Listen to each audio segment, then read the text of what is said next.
He led more laps than anyone else on that racetrack. He won the first stage. He started from the pole. And Ryan Blaney still walked away from Iowa without a trophy. So what actually went wrong for the fastest car on the track?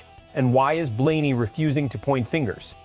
Let's break it down. Ryan Blaney rolled into Iowa Speedway on Sunday with the top starting spot and immediate control of the race.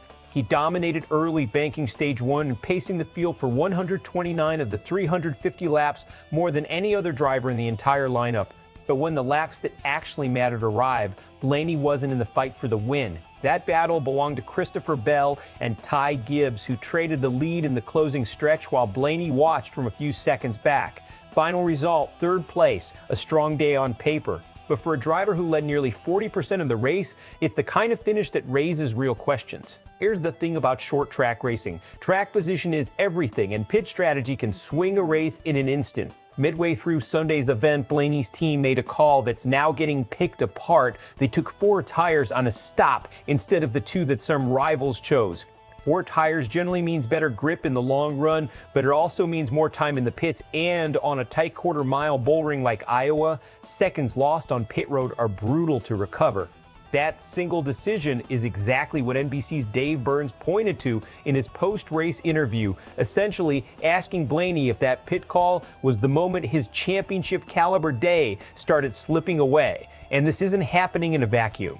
Blaney is fighting for playoff positioning with the postseason cutoff creeping closer, just 3 weeks separate the field from the start of the chase. Every point, every stage win, every top 5 finish is currency right now. A third-place run is respectable on any normal weekend, but with the standings this tight, respectable isn't always enough.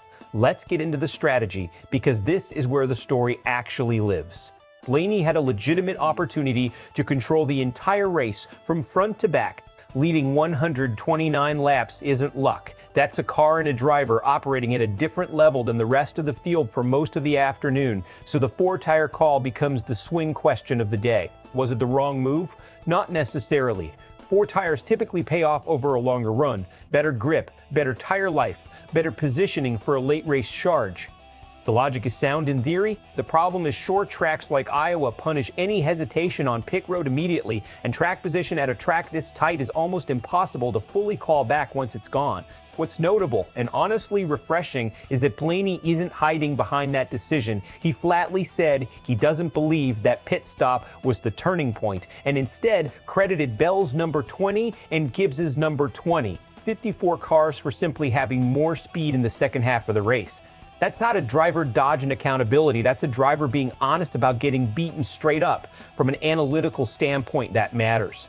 Teams that make excuses after a strong but not perfect day tend to chase the wrong fixes heading into the next race. Teams that accurately diagnose "we got outrun, not out-strategized" tend to adjust the right things. Car setup, late run pace, tire management, rather than overreacting to a pit call that may have been perfectly reasonable. Is this dangerous for Blaney's championship push? Not yet. But it is a signal. If the 12 team keeps having the fastest car for 2/3 of a race and still can't close it out, that's a pattern worth watching as the playoffs approach. You can expect a split reaction here, and that split says a lot about where Blaney sits in the sport right now. One side of the fan base is going to praise the resilience, a top 3 finish, a stage win, and a driver who led the most laps on the day without making a single excuse afterward. That's the kind of composure fans respect, especially from a former champion who's been through playoff pressure before. The other side is going to ask the tougher question.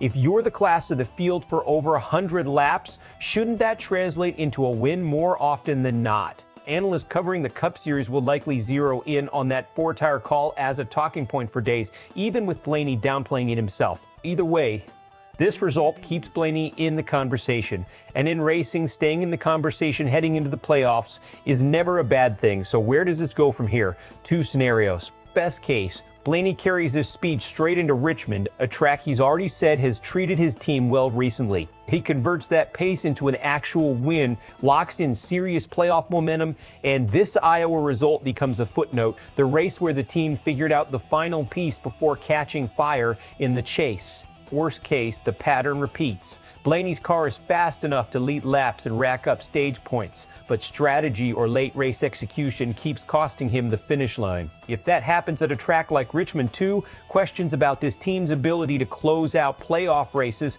start getting louder, and that's not a narrative any contender wants following them into the postseason. So here's the real question.